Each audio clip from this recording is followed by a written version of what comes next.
In the verdant embrace of ancient Ireland, where towering oaks whispered secrets and the untamed wilderness held sway, there lived a goddess of unparalleled power and grace, Flidais.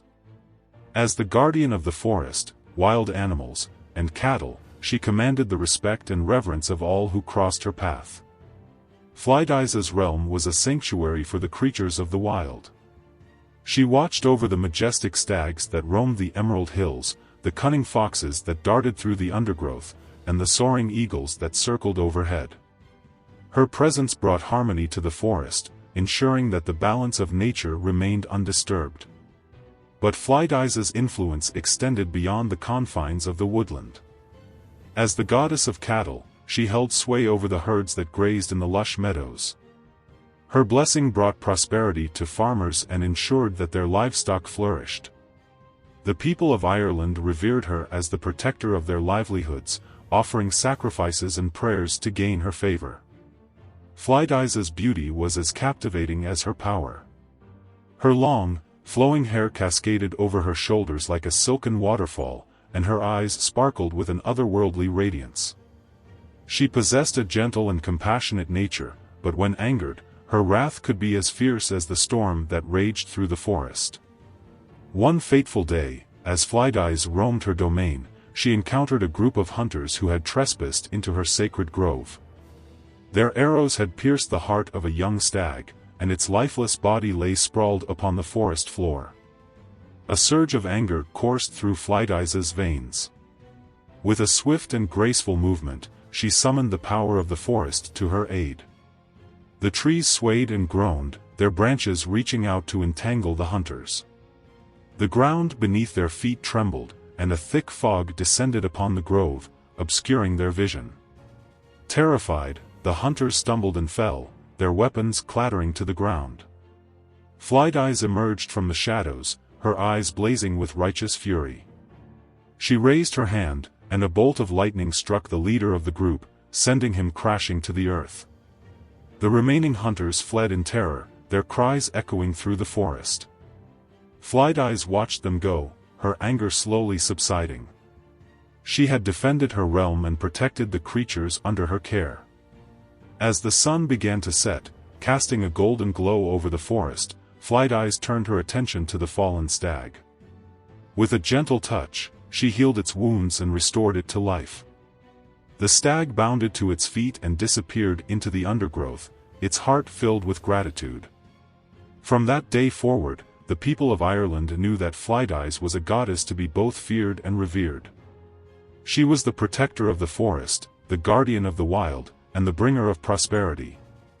And as long as the ancient oaks stood tall and the creatures of the wilderness roamed free, her legend would be passed down through generations to come. One evening, as Flidais sat by a babbling brook, she heard the sound of a young woman weeping. Curiosity piqued, she approached the source of the sound and found a beautiful maiden sitting on a rock, her tears flowing freely. "Why do you weep, fair maiden?" Flidais asked. The maiden looked up at the goddess, her eyes filled with sorrow. "My name is Ain, and I have lost my beloved.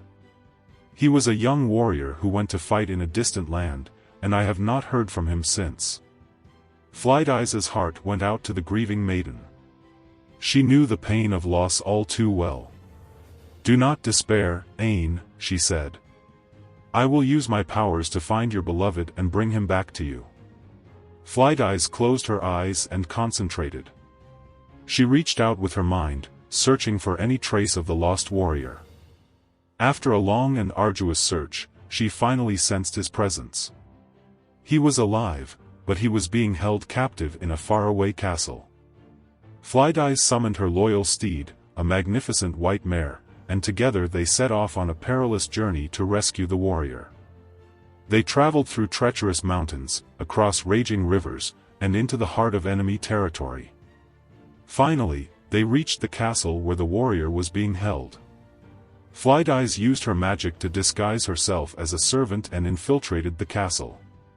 She searched every nook and cranny until she found the warrior, chained and imprisoned in a dungeon. With a swift and silent movement, Flidais freed the warrior from his chains. Together, they escaped the castle and made their way back to the forest. Ain was overjoyed to see her beloved alive and well.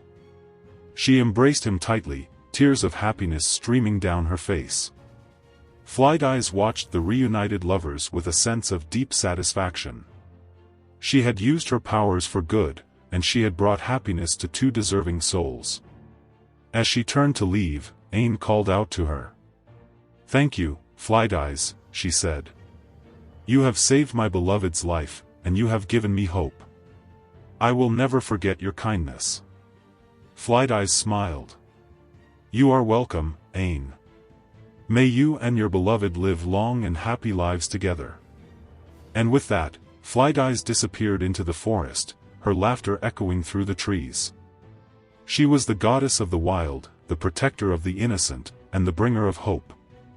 And as long as the ancient oaks stood tall and the creatures of the wilderness roamed free, her legend would be passed down through generations to come.